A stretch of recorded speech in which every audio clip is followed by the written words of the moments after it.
sozinha. Oi, gente. Então, já acabei a conversão. Vamos, então, iniciar a segunda parte, que é a respeito do tratamento do diabetes mellitus tipo 2, tá? Vamos lá, deixa eu compartilhar minha tela. Tudo certo aí? Todo mundo entrou? Tá? Podemos começar, gente? Podemos sim, professora. Tá joia. Em relação àquela primeira parte, ainda tem alguma dúvida? Alguém quer perguntar alguma coisa? Não? Então, vamos lá. Então, gente, nós vamos falar agora a respeito do diabetes mellitus tipo 2 e do seu tratamento, né? Então, é a causa mais comum de diabetes, né? Já é um problema pandêmico ou epidêmico, não sei dizer exatamente qual é o termo, né? Como vocês sabem, geralmente se inicia na fase adulta, mas, como eu disse para vocês, em países como nos Estados Unidos, está se vendo cada vez mais em idade mais precoce. O desenvolvimento, quer dizer, a evolução do diabetes, ela é mais insidiosa, né? Então, como eu mostrei naquele slide que eu chamei a atenção, que é o slide mais importante, ele depende, quer dizer, de você suspeitar, porque ele é oligosintomático ou assintomático, né? Então, o paciente não está sentindo nada, no entanto, ele já está apresentando algumas hiperglicemias pós-prandiais, mas que não chega a provocar nenhum daqueles sinais e sintomas que a gente viu. E ela ocorre quando você já tem destruição de cerca de 50% das células pancreáticas, né? Então, o objetivo do tratamento, e isso que eu acho que é importante ter em mente, é claro que é também prevenir as complicações agudas, né, que das complicações agudas, a síndrome hiperosmolar não cetótica, mas o mais comum de nós vermos na prática médica é as complicações crônicas, né? Então, tanto as microvasculares quanto as macrovasculares. Então, o objetivo do tratamento é prevenir as complicações, sejam as agudas, sejam as crônicas, né? E as crônicas microvasculares são a retina, a retinopatia diabética, doença renal, a neuropatia, que são as causas microvasculares, as complicações microvasculares, e as macrovasculares, então, doença coronariana, doença arterial periférica, inclusive, por exemplo, claudicação intermitente, né, que é o que leva, geralmente, à amputação.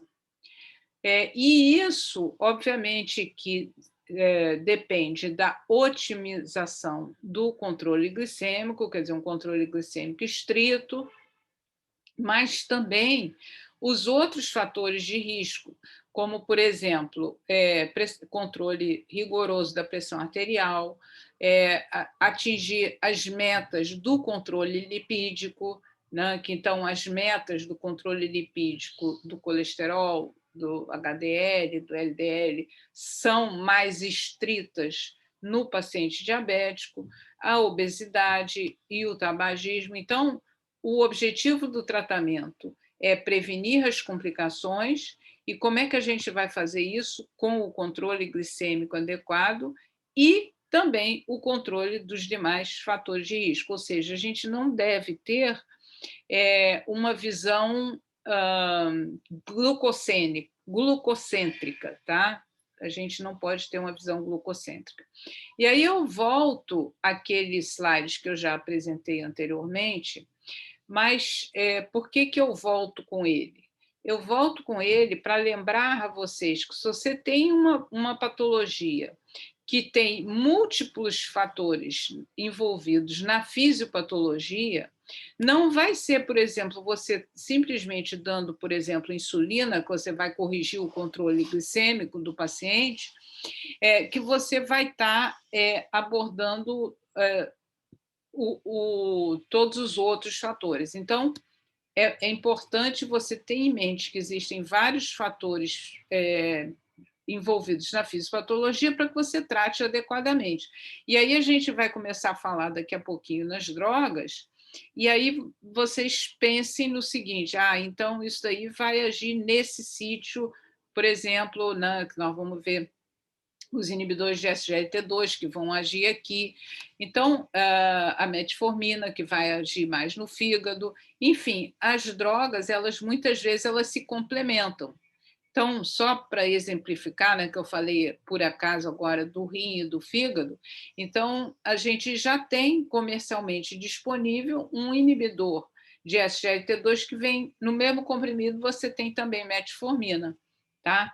Então, assim, se possível, a gente deve tratar de uma forma atingindo mais fatores envolvidos na fisiopatologia do diabetes tipo 2, né? Bom, mas também nós sabemos que os mais importantes fatores são a resistência insulínica e a disfunção da célula beta, né? Então, recordando a questão da fisiopatologia.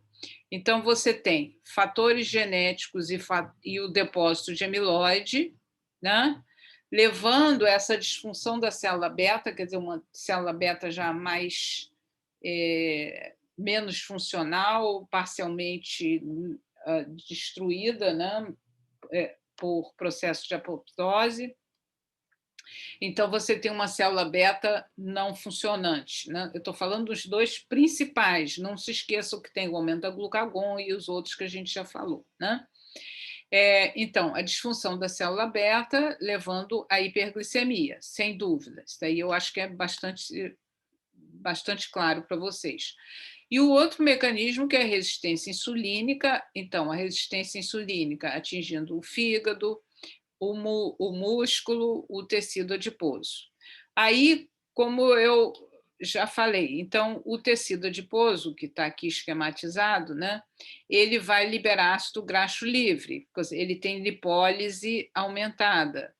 Essa lipólise aumentada, esse aumento do ácido graxo livre, vai levar a mais resistência insulínica, mais captação diminuída, ou melhor, menor captação de glicose pelo músculo e pelos adipócitos, né? Então, sobrou mais glicose na circulação, já que menos glicose foi captada.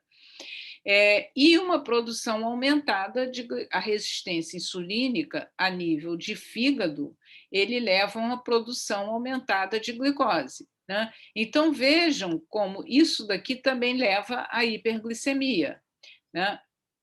Vocês estão entendendo? Quer dizer, se você tem a resistência insulínica no fígado, vai gerar glicogenólise e hiperglicemia. Não captou glicose no músculo, você vai ter a glicose, mais glicose circulante, mais hiperglicemia. Então, isso daqui é um círculo vicioso caracterizado eminentemente por glicotoxicidade e lipotoxicidade. Quer dizer, níveis aumentados de ácido graxo livre e de glicose, eles levam a menor resposta do organismo à hiperglicemia. E o tratamento, então, do diabetes tipo 2? Ele basicamente, a base do tratamento é a educação, né? Então, educação em relação aos hábitos alimentares, educação em relação à prática de atividade física, ao controle do peso e também a medicação. Então, veja bem, o medicamento é um dos pilares no tratamento do diabetes mellitus tipo 2, né? E para tudo isso é necessária educação, até para o tratamento, até para o medicamento, né? Para que o paciente saiba o que tomar, que horas, né? Enfim. Tá? Então, dieta a gente já falou um pouco quando a gente teve nossa aula aqui de princípios básicos de nutrição, perdão, tá? Então, tomar sempre como base o Guia Alimentar para a População Brasileira e lembrar que não existe uma dieta para diabético, né? É uma dieta saudável que visa a obtenção ou manutenção do peso ideal e deve ser uma alimentação variada e equilibrada que atenda às necessidades nutricionais daquele indivíduo naquela fase da vida. Ou seja, se é uma mulher gestante, se é uma criança, se é um idoso, né? Idoso, por exemplo, precisa mais proteína, enfim, ela sempre precisa ser individualizada, tá? E o controle do peso, né? Então, seja estimulando a prática de exercício físico, seja através, isso daí é uma coisa que a gente está usando cada vez mais, é a terapia cognitiva comportamental, e eu não me lembro se eu falei para vocês, quando eu dei a aula de princípios básicos de nutrição, que atualmente existe uma especialidade de nutricionistas que tem formação em TCC, quer dizer, terapia cognitiva comportamental.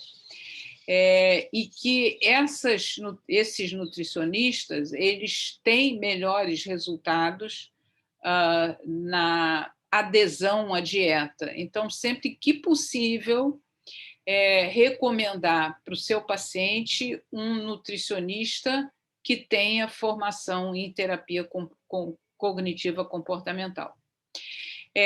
Quando for necessário indicado usar medicamentos para o controle do peso e, em último caso, também a cirurgia metabólica, que é algo assim bastante ainda discutível. Tem sua indicação, sem sombra de dúvida, mas desde que seja bem selecionado qual é o paciente que você vai indicar, né? E sempre lembrando, em relação a peso, que uma coisa é o peso ideal, uma coisa é o peso real que a pessoa consegue atingir. Dificilmente você vai conseguir que uma pessoa que sempre foi obesa, que tem um IMC, sei lá, de obesidade grau 1 ou grau 2, chega ao peso teórico ideal, né?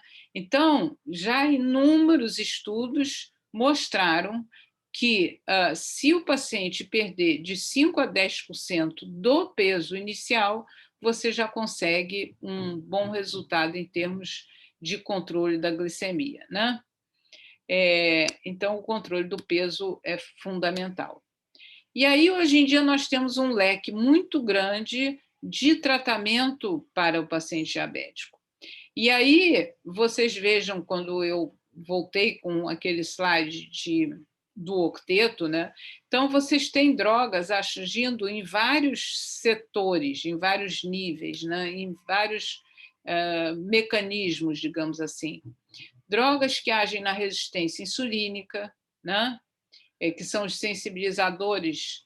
Você tem a metformina, que vocês já conhecem bastante, a pioglitazona, que é um excelente sensibilizador de insulina, as drogas que agem estimulando a secreção, como a glibenclamida, que tem disponível no SUS, e outras, glimepirida, glipizida, glicazida, que também pode, em muitos lugares, tem no SUS a glicazida.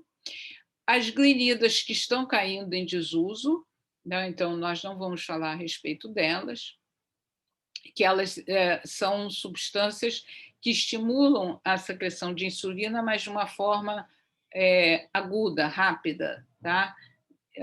Mas elas estão desaparecendo do mercado. As drogas que diminuem a absorção de carboidrato, que é a carbose, que também está caindo em desuso, porque tem muito efeito gastrointestinal. E aí nós chegamos no grupo de drogas mais modernas, que são as que têm efeitos incretínicos. Dentre das drogas que têm efeito incretínico, existem dois subgrupos. os inibidores de DPP-4 e os agonistas de GLP-1. Quando nós chegarmos nas incretinas, eu vou falar de cada um desses grupos. As drogas que reduzem a reabsorção de glicose e, finalmente, as insulinas, né? Então, vejam que a gente tem hoje em dia um leque de drogas disponíveis para o tratamento do diabetes. Então, vamos falar primeiro nas drogas que agem na resistência insulínica. Então, primeiro, obviamente, que a gente tem que falar da metformina, não tem sombra de dúvida, né? A metformina, ela age em vários sítios. Ela age a nível de fígado, melhorando a sensibilidade insulínica no fígado, portanto, ela diminui a gliconeogênese hepática. Um outro sítio muito importante é a nível gastrointestinal, modificando a microbiota, e também aumenta os níveis de uma incretina, no caso é o GLP-1, e tem uma ação também não tão potente, mas também tem sobre a sensibilidade periférica à insulina, né? Principalmente, quer dizer, a sensibilidade, a melhora da sensibilidade é maior a nível de fígado, mas também tem a melhora da sensibilidade à insulina no músculo e no tecido adiposo. Então, a metformina ela é encontrada nas apresentações, digamos assim, normais, né? E as apresentações XR, que é Extended Release. Qual é a vantagem da Extended Release? Em primeiro lugar, ela pode ser administrada em dose única diária, e produz menos efeitos gastrointestinais, menos efeitos colaterais, então menos diarreia, menos flatulência. Então, sempre que possível, a gente deve dar preferência à metformina XR devido a essas vantagens. A dose dose farmacológica é 850 a 1.000 miligramas 2 ou 3 vezes ao dia. Então, 500 miligramas 2 vezes ao dia não é dose farmacológica, tá? A dose mínima farmacológica é 850 2 vezes ao dia. Abaixo disso, não tem a resposta como sensibilizador de insulina. Bom, mas existe uma janela, né? Existe a dose mínima e... Professora. Claro, fala, Doutor. Então não pode fazer 500 de uma vez ao dia? Se você quer o efeito da droga, não. Para que você vai estar dando 500 miligramas? É subdose. É porque eu vejo muito. Eu sei. Vejo muito. Eu também vejo muito, Douglas, por isso que eu faço questão de ressaltar isso. Eu também vejo demais. Eu vejo tomando jejum, né, na parte da manhã. Jejum não, após o café, né, e uma vez ao dia só de 500. Eu concordo com você, Douglas. Você e eu também vejo com muita frequência, muita, tá? Mas não é uma dose efetiva. Está tomando placebo. Ou se tem indicação de usar metformina, tem que ser dose terapêutica. 850 2 vezes ao dia é a dose mínima terapêutica, ok? Ou então não tinha indicação de usar metformina. Não, tinha. Minha mãe mesmo usava. Minha mãe é diabética. Usava uma de 500. Aí acho que agora foi dobrada para 1.000. 500 2 vezes ao dia. Ainda estaria... Ainda está em subdose. Pode ligar para ela, ou se você estiver juntinho dela, Douglas, fala para ela já hoje aumentar para 1 depois do café, depois do jantar. Já fala hoje para ela. Hã? Obrigado. Nada, Douglas, nada. Legal, espero que essa aula ajude a tua mãe, a você e tua mãe, enfim. Não, é porque a gente fez um exame agora recente e a glicada dela está muito alta, então deve ser provavelmente por isso. Porque ela faz a dieta certinha, acompanha, não abusa. Então, com certeza, se a glicada dela está muito alta, Douglas, ela com certeza precisa mais de metformina e talvez de algo mais. Entendi. Tá? Obrigado. Mas com certeza ela não está sendo quer dizer, não é que não está sendo tratada, a Sim, dose é subdose, tá? entendi. Obrigado. Nada. Eu acho que foi ótimo você ter falado, porque é uma coisa que a gente vê com muita frequência, sabe? E aí a gente acaba que reforçou, né? E você reforçou citando o exemplo da tua mãe, que continua com a hemoglobina glicada muito alta. Sim, é importante saber porque ela faz um acompanhamento no posto, e não é, eu acho que não é endócrino que faz, é o generalista, né? E até É, gente para saber mesmo, porque muitos desses pacientes vai vir para a gente no início, né? com certeza, Douglas, com Então certeza. aí é bom saber mesmo que a dose mínima é 1.700, né? 850. Exatamente, Entendi. 1.700 é a dose mínima, tá? Entendi. Tá? Obrigado mais uma vez. Nada, nada. Fico feliz de poder ajudar. O ruim da gente gostar do que faz é que a gente quer ajudar, quer fazer, quer tratar todo mundo. Enfim, vamos lá, vamos voltar aqui à aula. E olha só, e aí, quando você usa uma dose eficaz de 1.700 a 2.500, 2 gramas e meia, você consegue uma redução de 1 a 2%. E aí, Douglas, eu já te digo, se a tua mãe está com hemoglobina glicada muito acima, o máximo que ela vai conseguir reduzir com a metformina, dieta e exercício é 2%. Então, por isso que eu falei que talvez ela precise de mais uma droga. Porque, então, pegando o exemplo dela, digamos que ela está com hemoglobina glicada de 11, tá? Você sabe me dizer quanto está a hemoglobina dela? Ah, eu acho que estava quase 8. Não estava tão alta, não. Tá, tá. Então, mas você já pode saber se com a dose plena ela vai chegar na meta, porque a gente já sabe quanto que a metformina é capaz de diminuir a hemoglobina glicada. Então, se ela estava com 8, com a dose plena ela provavelmente vai conseguir chegar na meta, tá? Ok? Entendeu? E perguntando sobre a meta seria não abaixar tanto também, né?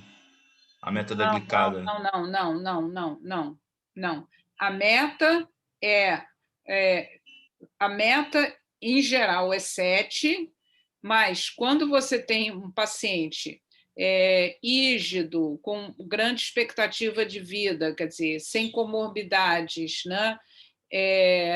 A meta preconizada é menor que 6,5, ou até menos. Né? Então, se lembra aquele. Deixa eu voltar, não sei se está nessa. Não, sei, não vai dar para eu voltar agora, mas quando naquele slide que eu falei da questão de individualização do tratamento, tá? A meta glicada preconizada, digamos assim, a grosso modo é 7, tá? Isso daí é para todo mundo.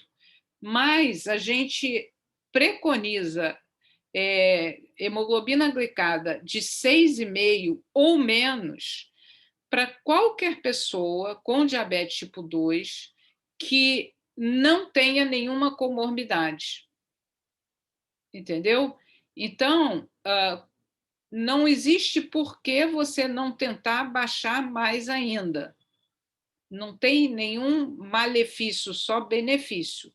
Mas é claro, como eu falei, se você pega uma pessoa que já tem 90 anos de idade, ou um paciente que tenha um câncer com metástase, aí você pode deixar 8, pode deixar mais que 7. Não, eu ia até que fazer essa pergunta depois, porque em cardio a Hum, gente foi passado que não pode abaixar de 6,5, porque pode estar associado a um risco maior de eventos cardíacos também. tá, Para deixa. ficar entre Não, 6,5 e 7. foi ótimo você ter falado isso. Ótimo, muito bom, tá? Tá certo e não tá certo ao mesmo tempo a questão de uma meta glicêmica mais estreita. O grande medo que nós e os cardiologistas temos é se você baixar muito com drogas que gerem hipoglicemia, tá? O que realmente é arriscado é se você está usando insulina ou sulfanilureia, que são drogas que podem causar hipoglicemia. Mas, se você está tratando o diabetes com drogas que não provocam hipoglicemia, como, por exemplo, metformina, análogo de GLP-1, inibidor DPP-4, outras drogas, não tem absolutamente risco nenhum, porque o risco por que os cardiologistas, e nós também, óbvio que a gente não quer perder paciente nenhum, né? O risco é quando você tenta melhorar muito e provoca hipoglicemia, tá? Então, por isso que você entendeu o meio de campo Entendi. aí? Agora eu entendi. O risco mesmo é hipoglicemia. Então, se não estiver usando sulfanilureia, principalmente, você pode fazer uma glicada mais baixa, né? Perfeito. Ou Pode, sem insulina. pode, Entendi. feliz da vida, tá? Entendi. Obrigado. Então, agora eu Tá? entendi. Esclareceu. Nada, nada, Douglas, tá? Bom, então, continuando, então. Então, se qualquer pessoa quiser falar, eu acho ótimo, porque eu acho que essa, quer dizer, a grande vantagem da aula teórica é exatamente essa oportunidade de troca, né? Da gente esclarecer. Então, qualquer pessoa que quiser interromper, perguntar qualquer coisa, pode, que vai ser muito bom, tá? Então, voltando à metformina, então, os efeitos colaterais, que são flatulência, diarreia, esses daqui, eles podem ser prevenidos com o aumento lento e gradual. Então, você faz, por exemplo, quando você vai iniciar a metformina, por exemplo, ontem mesmo no consultório eu comecei uma metformina para um paciente, tá? Então, como é que eu orientei ele? Você vai começar com 500 miligramas do XR, sempre depois de jantar, durante 3 dias. Depois você aumenta para 1.000, como no caso dele, eu prescrevi XR. Então, você vai tomar 2 comprimidos após o jantar, durante mais 3 dias. Se não tiver flatulência nem diarreia, aumenta para 3. Enfim, se você fizer... E você não precisa deixar 3 dias, você pode orientar o paciente, faz 5 dias, 7 dias, quanto o paciente achar necessário para para uma boa tolerância da metformina, ok? Não existe uma necessidade de pressa, já começar com 2 gramas, a hemoglobina glicada está 8, vou começar com 2 gramas. Não, tá? E você começa devagar e vai, como a gente diz, tateando, né, a metformina. E o outro efeito colateral, que é a deficiência de vitamina B12, essa só ocorre depois de muitos anos de uso de metformina. Então, não é uma coisa que você precisa se preocupar no início, é uma coisa que você vai se preocupar depois que o paciente já tiver 3, 4, 5 anos usando, e aí sim você vai pedir uma dosagem de vitamina B12, porque ele diminui a absorção, tá? As outras vantagens da metformina: tem uma pequena ação sobre o LDL, mas tem uma ação né, sobre os ácidos graxos e triglicerídeos, diminui a fibrinólise, diminui o estresse oxidativo, melhora a disfunção endotelial e, portanto, melhora o fluxo em capilares. Agora, está contraindicado em pacientes com disfunção renal. Se o paciente já vinha usando, metformina, e tem, por qualquer motivo, uma piora da função renal, se abaixo de 45, você não precisa parar, mas você deve reduzir a dose. Abaixo de 30, você deve parar com a metformina, tá? Em casos de cirrose hepática, DPOC, insuficiência cardíaca descompensada, em fase aguda, não só de doença miocárdica, apesar de que aqui está a doença miocárdica, mas em fase aguda de qualquer doença, você deve evitar, né? Pacientes alcoólatras. Bom, outra droga muito boa, potente para o tratamento da resistência insulínica são as glitazonas. Só existe uma glitazona disponível no mercado, que é a pioglitazona, né? A pioglitazona, ela ativa o PPAR-gama, que é uma enzima intracelular, né? Com isso, diminui a lipólise, e aí vocês já viram que se diminui a lipólise, reduz os ácidos graxos circulantes, e aí diminui a resistência insulínica. Aí vocês se recordem daquele slide que eu falei para vocês da importância da lipólise. Então, qualquer droga que diminua a lipólise tem melhora bastante a resposta à insulina endógena, tá? Né? Então, tipo, quando você usa um sensibilizador, você melhora a resposta endógena do paciente. E as glitazonas, a pioglitazona, ela tem mais ação, como vocês já viram aí, na resistência insulínica a nível de tecido adiposo, enquanto que eu falei para vocês que a metformina age preferencialmente em outros sítios. Então, se você tem um paciente que tem muita resistência insulínica, você pode e deve associar pio com a metformina sem medo de ser feliz, tá? Ok? Bom, e obviamente que você não vai estar, se o paciente não estiver usando sulfonilureia, não vai estar incorrendo no risco de uma hipoglicemia, correto? Bom, a pioglitazona existe em apresentação de 15, 30, 45, a gente usa mais a de 30 miligramas, tá?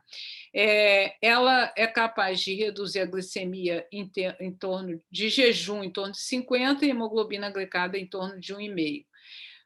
Mas o seu efeito pleno só é atingido cerca de 2 a 3 meses depois. Então, se você tem um paciente que tem muita resistência insulínica então, você opta por usar tanto a metformina quanto a pioglitazona, você sabe que o efeito pleno você só vai poder avaliar daqui a 2 ou 3 meses, né?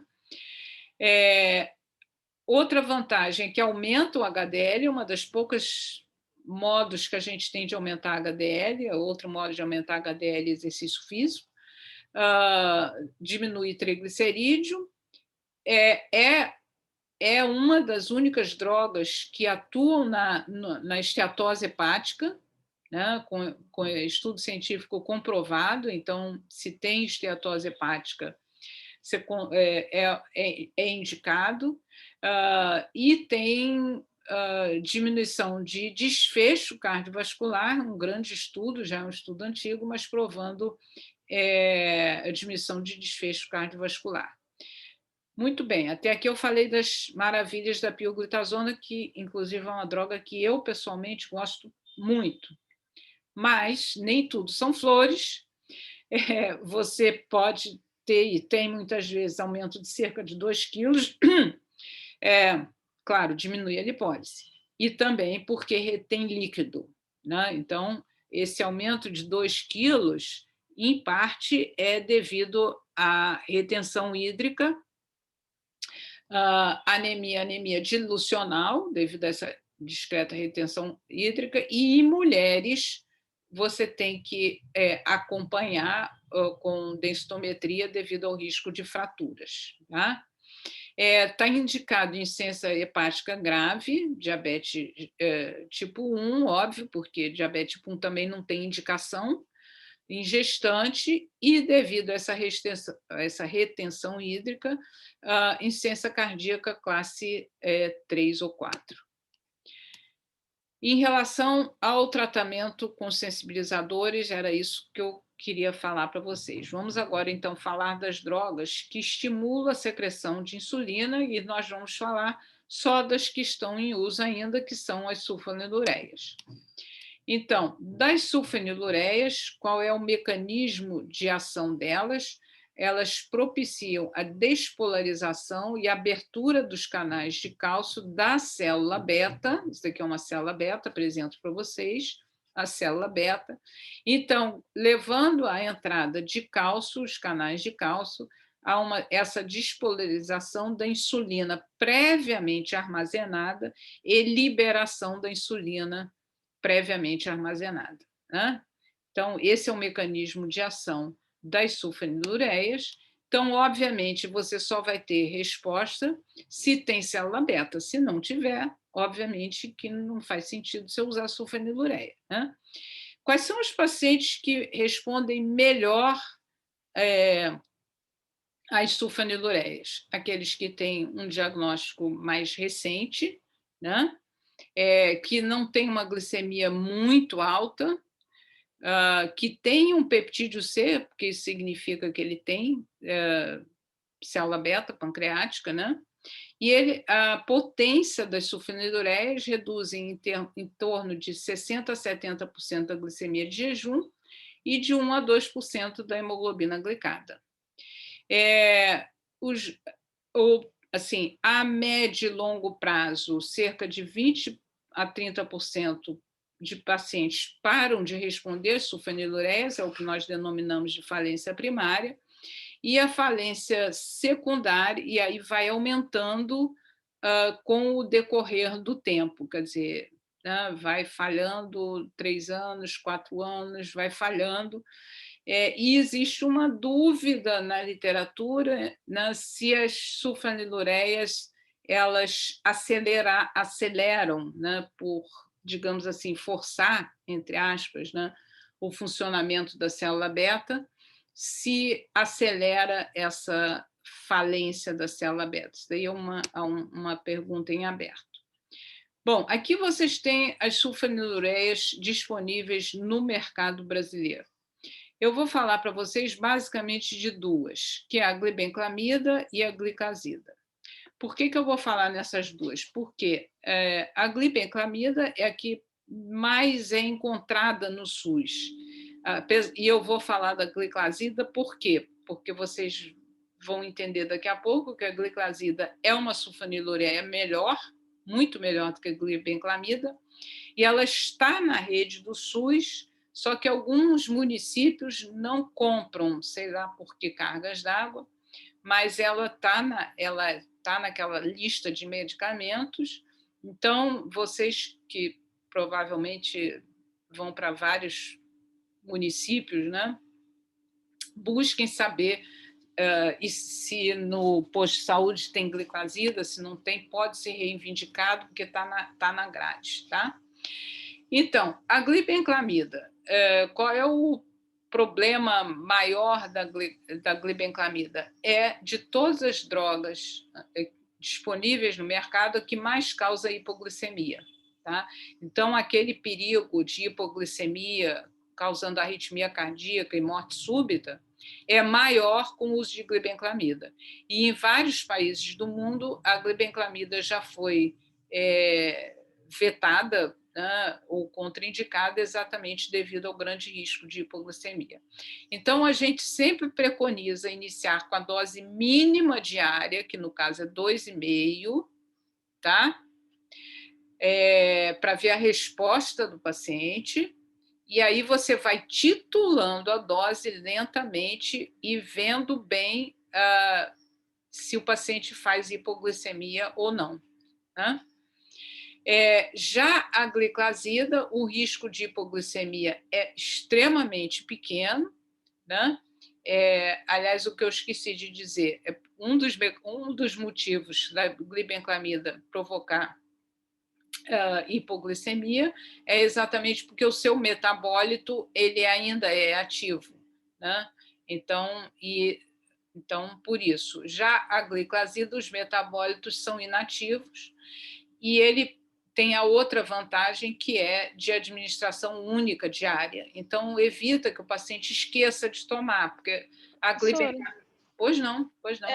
A glicazida, ela tem o valor mais elevado que a glibenclamida? Muito pouco, tá? Mas quando a gente fala, quem está falando? É Dávila. Oi, Dávila. Mas quando eu estou falando que está na naquela lista de medicamentos, se o município comprar, sai de graça para o paciente da mesma forma que a glibenclamida, tá?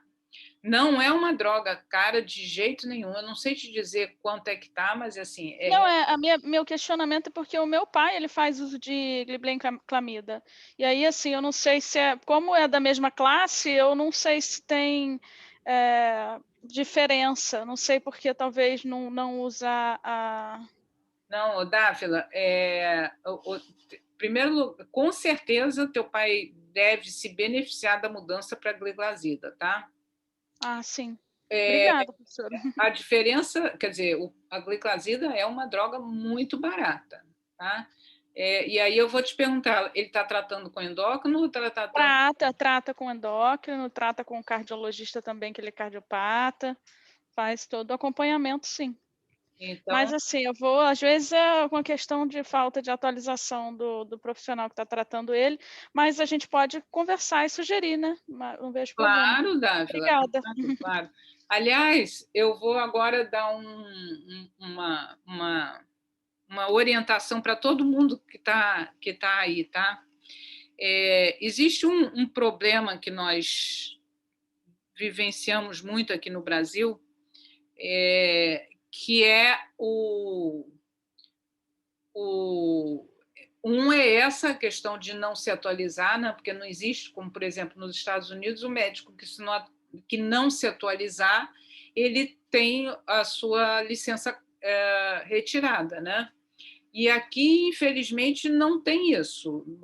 Uma vez que você está com...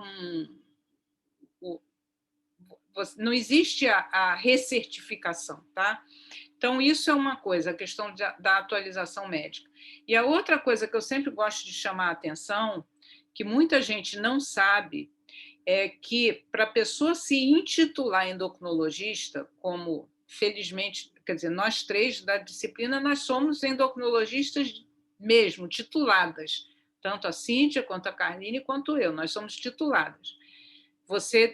Se você for no site da Sociedade Brasileira de Endocrinologia, você vai encontrar nosso nome. Existem muitos que não são titulados, mas que se auto-intitulam. Não fazem a prova, ou fazem a prova e não passam, e se auto-intitulam. Então, assim, são cuidados, não é que... Mas isso não é só em endócrino, cardio, nefro, qualquer especialidade, todas as especialidades, todas, eu recomendo que tomem o cuidado de ver se realmente ele é titulado, e é isso daí que você falou, Dávila, se está atualizado, tá? Então, vamos lá. Obrigada, professora. Nada. Eu que agradeço você ter comentado, porque me deu a oportunidade de eu fazer um comentário que eu acho que é muito importante para todos vocês, né? Bom, então, em relação à gliclazida, ainda tem essa grande vantagem de ser uma dose única diária, então o paciente não, quer dizer, tem menos possibilidade de esquecer e aí mantém um controle glicêmico melhor durante as 24 horas. Então, as sulfanilureias. Qual é o problema das sulfanilureias? Primeiro, o ganho de peso. Óbvio, se estimula a secreção de insulina, ele vai levar ao aumento de peso, né? Segundo, é o risco de hipoglicemia, que a gente já comentou aqui, né? E quais são, então, assim, os fatores de risco para a hipoglicemia, que é o nosso grande medo? Errar na medicação, então, esquecer que já tomou, tomar mais um comprimido, né? Isso aí a gente vê muito comum, muito. A pessoa esquece que tomou, vai lá, toma mais um, tá? Ou, por qualquer motivo, deixa de se alimentar, uma atividade física fora do que está acostumado, a idade avançada, porque a degradação hepática e renal é mais lenta, então a idade avançada a gente muitas vezes tem que ajustar a dose, ingestão de bebida alcoólica, insuficiência adrenal, mas, né? Isso daqui é menos comum a gente ver, os associados, isso aí. Tá? Bom, então, contraindicações. Obviamente que em diabetes tipo 1, complicações agudas. Você não vai pegar um paciente em cetoacidose diabética ou coma hiperosmolar e dar sulfonilureia, né? Eu acho que isso aí é até desnecessário falar. Paciente com hepatopatia grave, com insuficiência renal grave, né? Grávidas, cirurgia de grande porte, imagina, né? Sepsemia. Então, são contraindicações que eu acho que é uma questão de bom senso, né? E situações de risco para hipoglicemia, eu até tiraria esse grave. Situação de risco para hipoglicemia, tem que se pensar 2, 3 vezes se realmente vai usar sulfonilureia, tá? E aí agora a gente vai entrar nas incretinas. Deixa eu fazer uma pergunta para vocês aí. Responde assim rapidamente. Vocês já ouviram falar, sabem o que são as incretinas? Deixa eu abrir aqui o chat. Cadê o chat? Professora, a gente já teve essa aula em algum momento, mas eu vou ser sincera, eu não lembro. Ok, não, tudo bem. Tá.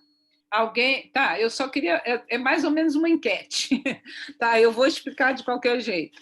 É importante. Então, vamos primeiro, para a gente saber o que são as incretinas, né, que tem esses 2 grupos, inibidores de DPP-4 e agonistas de GLP-1, primeiro eu preciso explicar o que é efeito incretínico. Então, vamos lá. O que é efeito incretínico? Antes, deixa eu falar para vocês acompanharem meu raciocínio.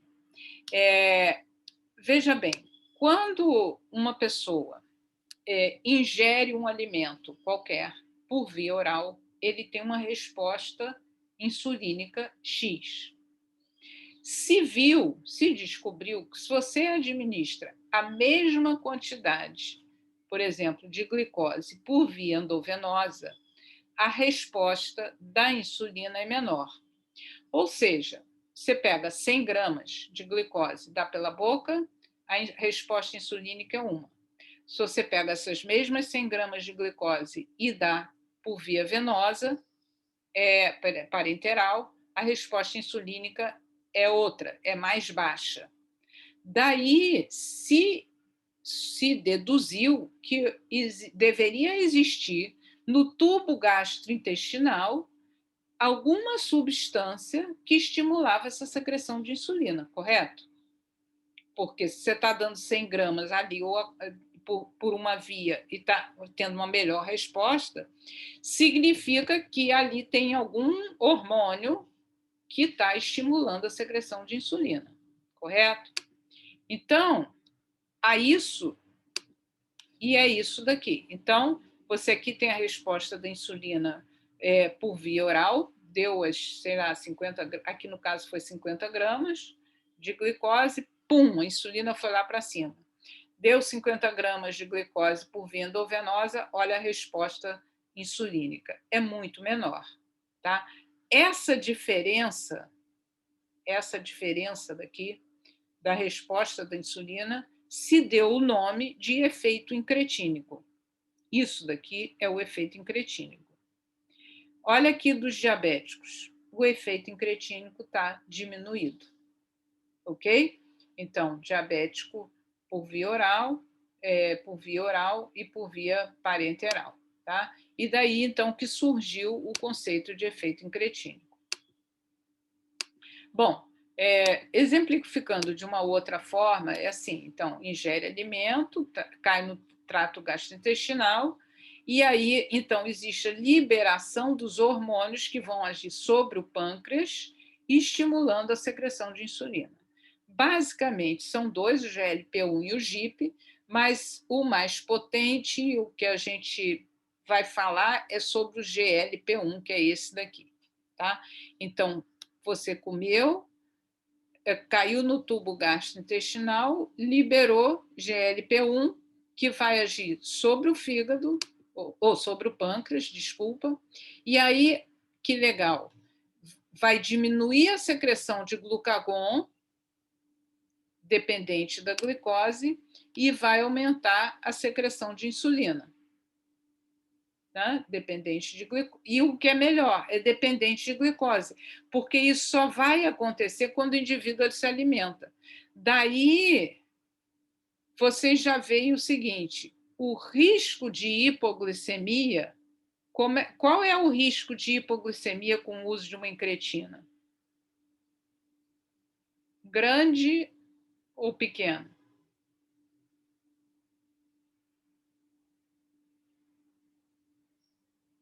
Tem alguém aí? Eu estou aqui, professora. Então, qual é o risco de hipoglicemia com o uso de uma incretina?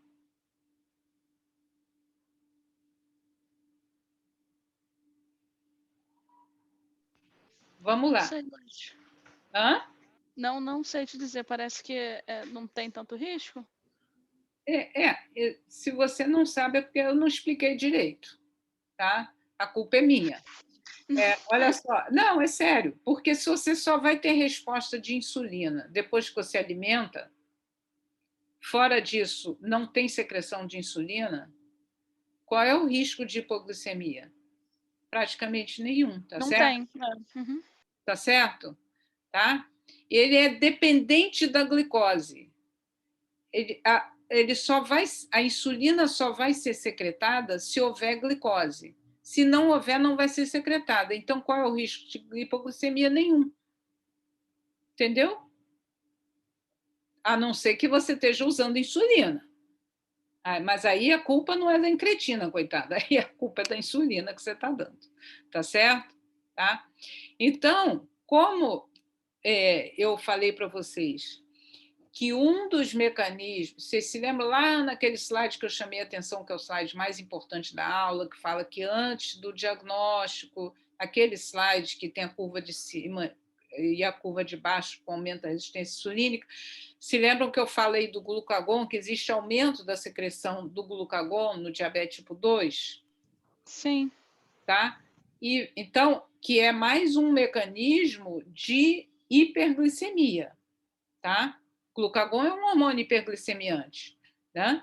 Então, é um dos mecanismos de piora do controle glicêmico, tá? Então, se você consegue, com uma incretina, diminuir o glucagon e aumentar a secreção da insulina, tudo isso dependendo do que o paciente comeu ou deixou de comer, você vai ter um melhor controle glicêmico. Tá? Isso daí deu para vocês entenderem? Bom, então eu falei para vocês que existem dois grupos de incretinas. Existem os análogos de GLP-1, tá? Os análogos de GLP-1, que são drogas sintetizadas em laboratório, imitando, são, digamos assim, fake GLP-1, digamos assim, usando um termo atual, um fake GLP-1. Mas não é falso, não. Quer dizer, é um análogo, tá? E existe um outro grupo de drogas que são os inibidores de DPP-4. Os inibidores de DPP-4 são drogas que inibem a degradação do GLP-1 endógeno, tá? Então, deixa eu explicar melhor. Quando um indivíduo se alimenta, vai cair no tubo gastrointestinal e estimular o GLP-1. Se você, de alguma forma, aumenta a meia-vida desse GLP-1, tá? Dobra ou aumenta a meia-vida desse GLP-1, você vai conseguir uma melhor resposta, tá certo? No que tange a aumento da secreção de insulina e diminuição da glucagon. Então, quando foi descoberto o efeito incretínico, né, que começou a se estudar e tentar desenvolver drogas para o tratamento do diabetes tipo 2, se começou a se trabalhar, digamos assim, em dois campos, duas formas farmacológicas. Uma em substâncias que inibem a quebra do GLP-1, que é a incretina endógena. Então, para ela ficar mais tempo circulante. E a outra, fazendo análogos aos GLP-1. Tá? Então, são dois incretinimiméticos, não incretinimiméticos, são dois grupos que atuam nesse mecanismo de ação, que é o mecanismo incretínico, e aí você tem, esses daqui são os inibidores de DPP-4, que tem a vildagliptina, sitagliptina, saxagliptina, linagliptina e alogliptina. Nomes comerciais são esses que vocês estão vendo aqui. E existem os análogos de GLP-1, que são a liraglutida, Victoza, que vocês com certeza já ouviram falar, o Lixúmia, que é a lixisenatida, a dulaglutida, que é o Trulicite, e a semaglutida, que é a mais nova, é o bebê, digamos assim, que é o Ozempic. Tá? Bom, pelo que vocês estão vendo aqui, os análogos de GLP-1 eles são muito mais potentes que os inibidores de DPP-4. Né? Como os inibidores de DPP-4 eles são menos potentes, eles conseguem fazer um aumento da secreção de insulina, uma diminuição da secreção de glucagon e, portanto, uma diminuição da glicemia. Mas os análogos de GLP-1, por serem mais potentes, além desses benefícios, vai levar também à diminuição do esvaziamento gástrico e também é uma ação a nível de sistema nervoso central, diminuindo o apetite, portanto, também diminuindo a fome, e aí você também tem o efeito da perda de peso, né? Então, a diferença básica entre esses dois grupos de drogas são todos eles aumentam, então aqui você tem os inibidores da DPP-4, aqui os análogos ou de GLP-1. Então, todos eles aumentam a insulina e diminuem o glucagon. E melhora a função da célula beta. A perda de peso você só observa com o análogo de GLP-1, a redução do esvaziamento gástrico também só com ele. Agora, os análogos de GLP-1, por enquanto, são injetáveis, vai ser lançado agora o primeiro oral, tá? Vai ser lançado agora, acho que mês que vem, era para ser esse mês, mas foi adiado por causa da pandemia, mas já está aprovado pela Anvisa, o primeiro análogo de GLP-1 oral. Todos os inibidores de DPP-4 são orais, tem o problema do efeito adverso, que é a náusea do análogo de GLP-1, né? E nenhum deles provoca hipoglicemia, né? Tá? Então, continuando. Bom, então essas drogas foram desenvolvidas, né, comercializadas, e aí, obviamente, que existe necessidade de estudo científico. Bom, aí o primeiro grande estudo científico que foi desenvolvido foi o LEADER, que foi um estudo com a liraglutida, que é o Victoza, que vocês conhecem, né? E o que se viu, além do benefício sobre o controle glicêmico? Se viu que existe também uma melhora ou uma proteção de desfecho cardiovascular. Então, olha só,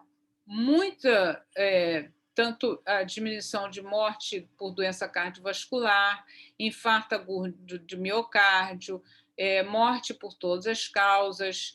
Então, isso aí, o estudo LEADER, quando ele foi publicado, foi em 2016, foi assim, no meio dos endocrinologistas. E aí, assim, a liraglutida começou a ser assim, amplamente utilizada, né?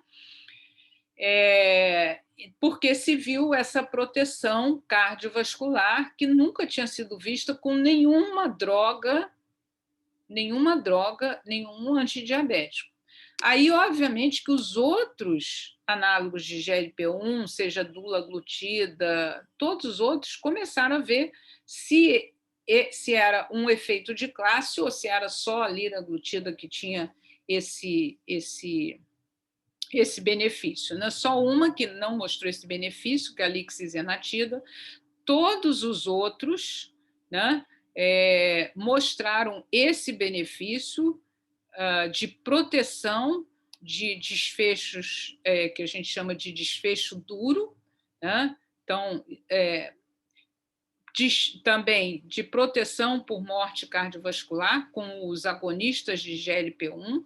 Então, olha, eu gosto de chamar a atenção para o número de pacientes que foram estudados. Não são poucos pacientes, olha só, grupos de 7.000 pacientes, 4.000 pacientes. Então, em estudos grandes, né, foi visto de uma forma assim, bastante robusta a proteção cardiovascular.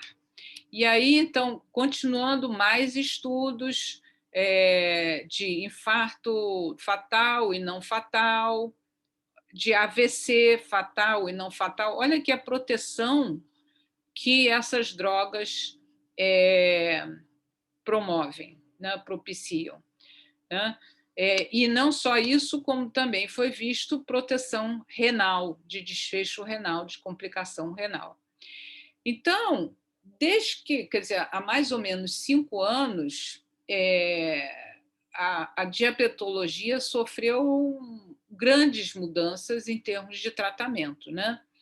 Então, toda vez que nós, endocrinologistas, podemos lançar mão de uma incretina ou da droga do outro grupo de droga que eu vou falar em seguida, que é o inibidor de SGLT2, a gente lança a mão porque a gente, veja bem, a gente está evitando hipoglicemia, a gente não corre risco de hipoglicemia e está evitando complicações cardiovasculares de uma forma assim bastante evidente, né?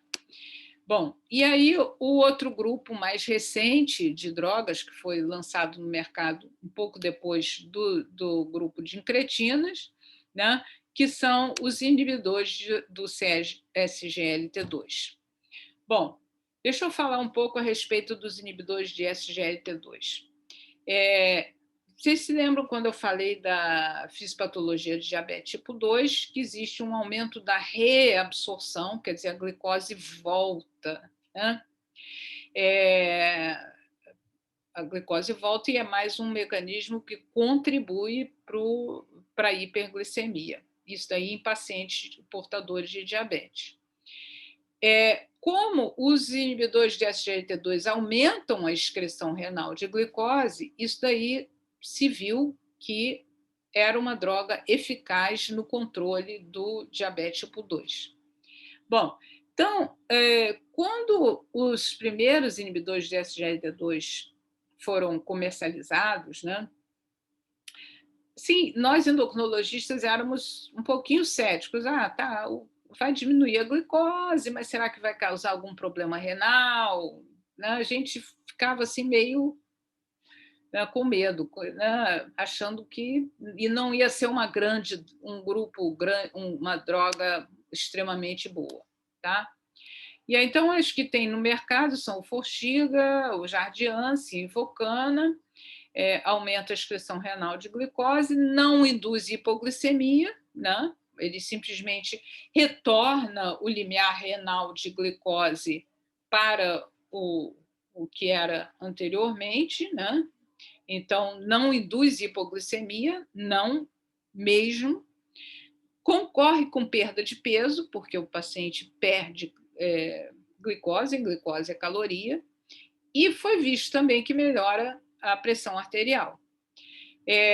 As complicações são infecção de trato urinário, mas principalmente o que é mais visto são as infecções fúngicas e uma complicação relativamente pouco frequente, mas que tem que ser relatada, que é a cetoacidose euglicêmica. está contraindicado em pacientes com insuficiência renal moderada ou grave. Bom, mas aí, como existem os estudos científicos, da mesma forma que eu mostrei para vocês aqueles do grupo de incretinas, foram também feitos vários estudos com os inibidores de SGLT2, com todos eles, EMPA, CANA e DAPA. E se viu também, olha só, diminuição de endpoint primário, diminuição por morte cardiovascular, diminuição de morte por todas as causas, diminuição por insuficiência cardíaca, diminuição do risco de piora da nefropatia, isso aqui é a mesma coisa, diminuição do tempo de duplicação da creatinina, diminuição da necessidade de diálise. Então, isso aí foi consistente, essa melhora, essa proteção plus, digamos assim, com os inibidores de SGLT2. Com base, então, em todos esses estudos, eu trouxe para vocês aqui o fluxograma da Sociedade Brasileira de Diabetes, mas que é bastante parecida no mundo todo, da americana, canadense, a grande maioria usa esse algoritmo atualmente, né? Então, primeira linha é controle de peso, atividade física, isso sempre é a primeira linha, né? Agora, se o paciente tiver risco de doença cardiovascular, ou seja, tenha uma síndrome metabólica, ou já tenha tido um evento, tá? Ou se tem algum grau de perda renal, a gente deve avaliar o uso dessas drogas preferencialmente. Então, se tem predomínio de doença cardiovascular, inibidores de receptor de GLP-1, que são os análogos de GLP-1, eu chamo a atenção de vocês que os inibidores de DPP-4 não têm benefício cardiovascular, tá? Não tem, só os inibidores de GLP-1, tá? Pode também ser usado os inibidores de SGLT2, porque eles também mostraram benefício cardiovascular, né? Já se o paciente não tiver predomínio de risco cardiovascular, deve-se dar, então, preferência aos inibidores de SGLT2. Tá? Então, os algoritmos que antigamente era você inicia com não, todos eles sempre foram há muitos anos dieta, exercício, metformina, e aí depois sulfanilureia, como a gente vê aqui. Né? Mas agora a combinação passou já desde o início combinação ou monoterapia metformina, pioglitazona, risca que é a carbose, os inibidores de DPP-4, os análogos de GLP-1 ou os inibidores de SGLT2 já entram bem na fase inicial do tratamento do diabetes tipo 2. Quer dizer, você não precisa esperar fazer aquela coisa que antigamente se fazia, vamos primeiro entrar com... Vamos esperar, vamos entrar com mais uma e mais uma, não. Você já pode entrar com qualquer uma delas, seja inibidor de DPP-4, análogo de GLP-1, inibidor de SGLT2, já assim que você diagnostica o diabetes do teu paciente, e se você acha que ele vai ter benefício com essas drogas, né? Bom, e eu não podia deixar de falar da insulina. Insulina, e isso daqui mostra bem o que os pacientes, a reação dos pacientes quando você diz para ele que ele precisa tomar insulina, né? Então, a insulina, só voltando aqui, nós vamos entrar na insulina já quando você tem uma perda da célula beta bem acentuada, né? E a primeira coisa que você vai fazer é iniciar com uma insulina e manter a droga oral, né? E depois, então, se for necessário, partir para a insulinização plena. Eu vou falar rapidamente a respeito das insulinas, porque depois a gente tem uma aula só sobre insulinoterapia. mas elas se diferenciam em insulinas basais, né?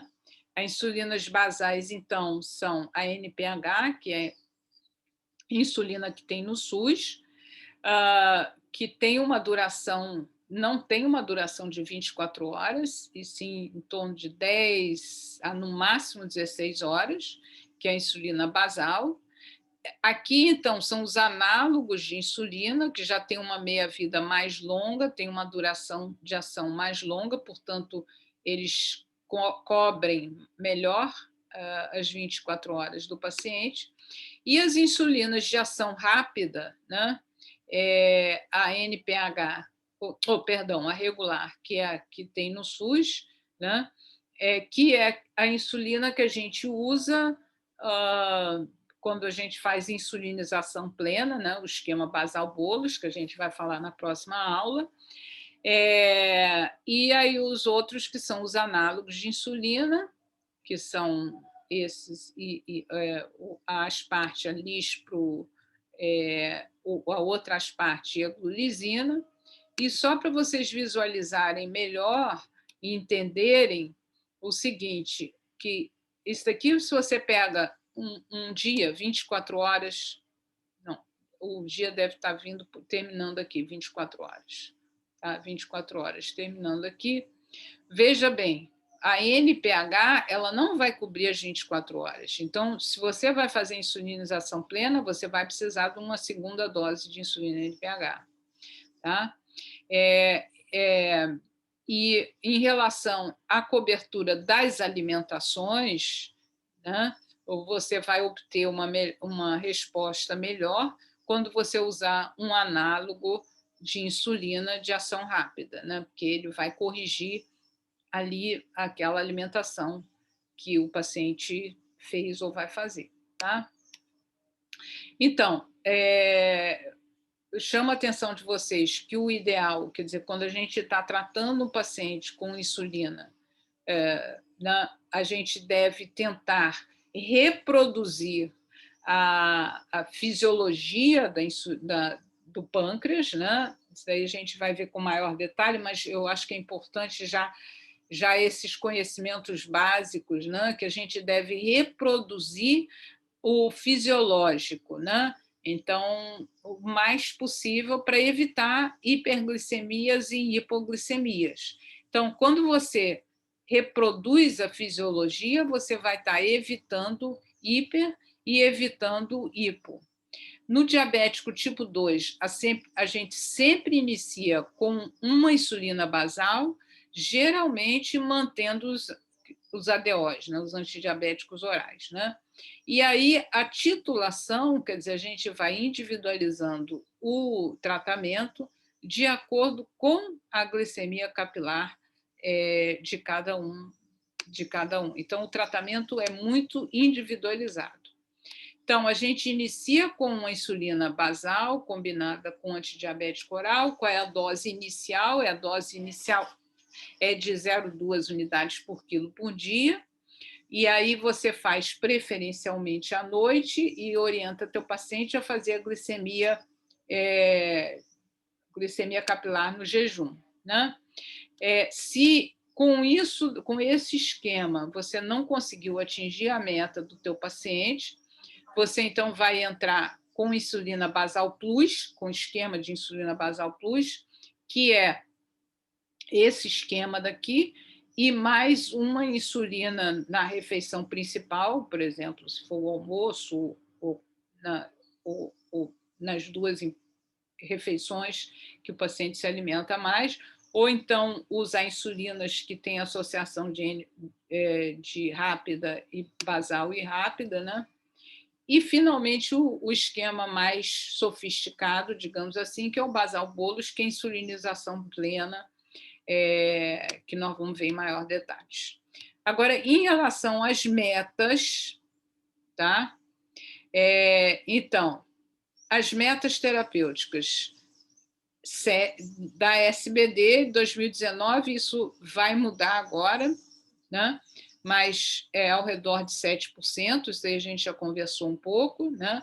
Sendo que você pode deixar um pouco mais alta, dependendo em idosos, por questão da hipoglicemia, e dependendo do estado geral do paciente. E é importante também vocês conscientizarem o paciente das metas de glicemia de jejum, pré-prandial e pós-prandial, porque pós-prandial não pode ir a 200, 300, né? O máximo que é permitido é 160. Aqueles pacientes, né, que você acha que vai ter que ter uma meta um pouco mais elevada, por qualquer um desses motivos, comorbidade, idade, etc., você então pode tolerar uma glicemia de 130 de jejum e de 180 pós-prandial. Bom, cada vez mais a diabetologia avançou muito, muito. E cada vez mais a gente não se prende apenas à glicemia, né, da ponta de dedo. Quando a gente pode, a gente lança a mão desses relatórios, que é da glicemia, é a monitorização contínua da glicemia.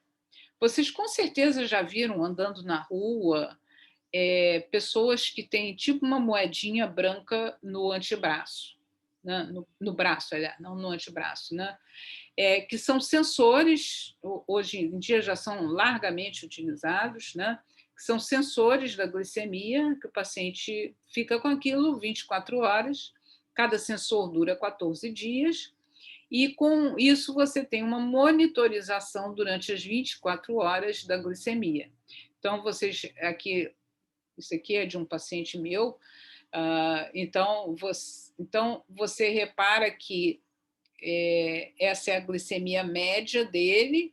Então, o que a gente vê? Por exemplo, que meia-noite, no meio da noite, a glicemia dele está mais alta, está vendo? Está atingindo 180, entre, sei lá, 2 horas da manhã e 10 horas da noite, né? Que ele tem uma grande variabilidade glicêmica aqui nesse horário, que provavelmente é devido que talvez alguns dias ele faz um lanche, outros dias não faz um lanche, né? E aí a gente vê. Então, agora, esse paciente daqui, por exemplo, ele tinha uma hemoglobina glicada de 6,8, tá? Mas, obviamente, que eu posso melhorar o controle da glicemia, porque quando eu olho aqui, então a glicemia média estimada dele é 6,8, que mais ou menos equivale à hemoglobina glicada, tá? Mais ou menos. Mas se eu olho ele, eu vejo que ele tem, nesse gráfico aqui, eu vejo que ele faz algumas hipoglicemias, que é perigoso, e ele faz algumas vezes glicemia muito alta. E eu posso vir aqui e eu já sei, por exemplo, aonde que ele está fazendo hipoglicemia. Ele está fazendo hipoglicemia aqui. Então, eu vou conversar com ele. O que está acontecendo? E aqui, nesse caso, eu não fotografei, mas não tenho aqui.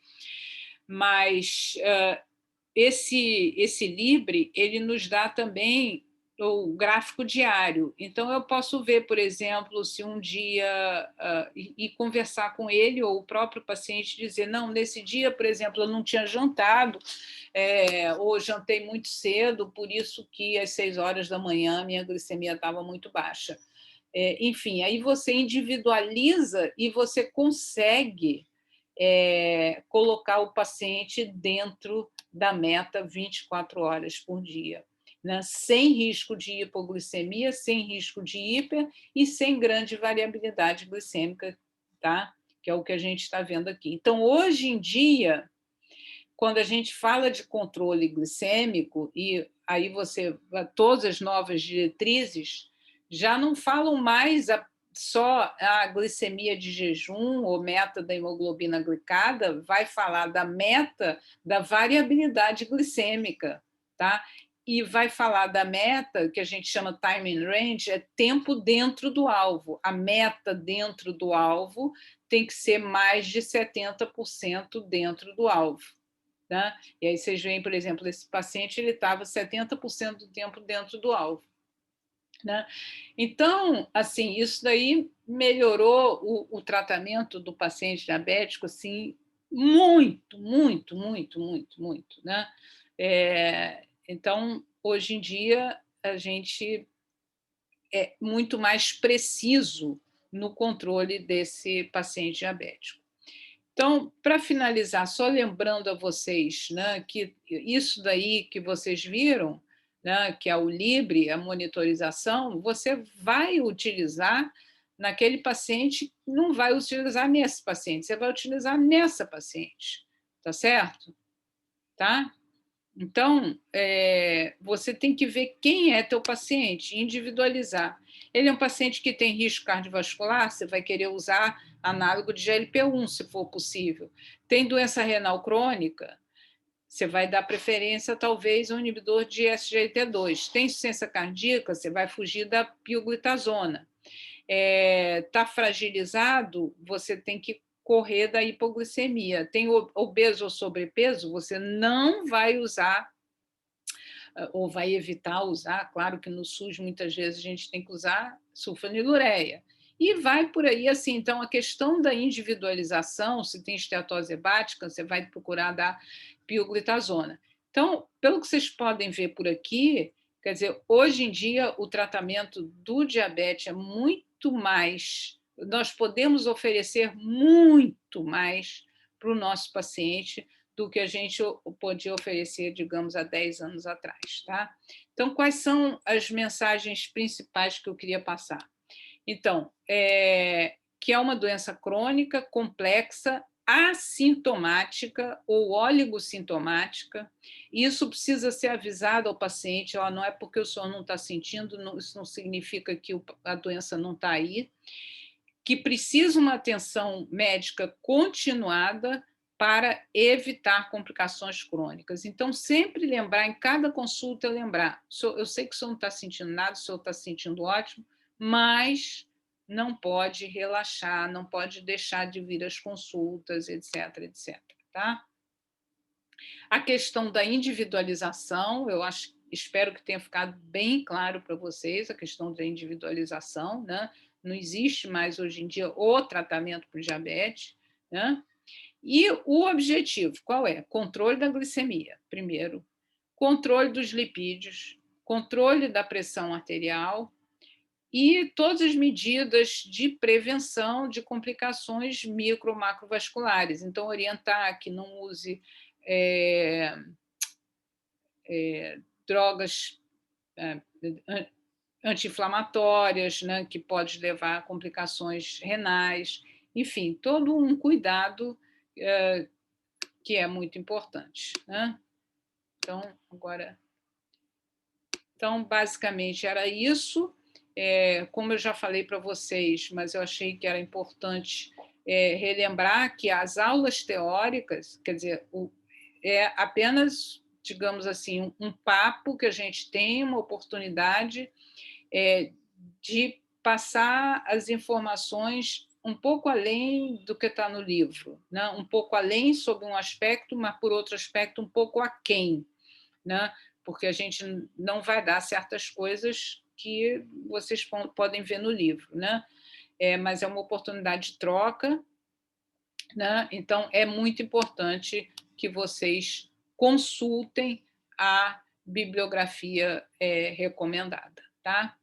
Então, basicamente, era isso que eu queria dizer para vocês. Eu quero saber se tem alguma dúvida. Acho que não, professora. Não, professora, por enquanto, depois que estudar, talvez, mas por enquanto não. Tá. Vocês sintam-se à vontade de esclarecer com a gente, com qualquer uma de nós três, tá? Nós estamos à disposição, seja por e-mail, por WhatsApp, qualquer coisa, nos procurem, tá bom? Tá bom, professora. Obrigada pela aula. Nada. Tchau, tchau.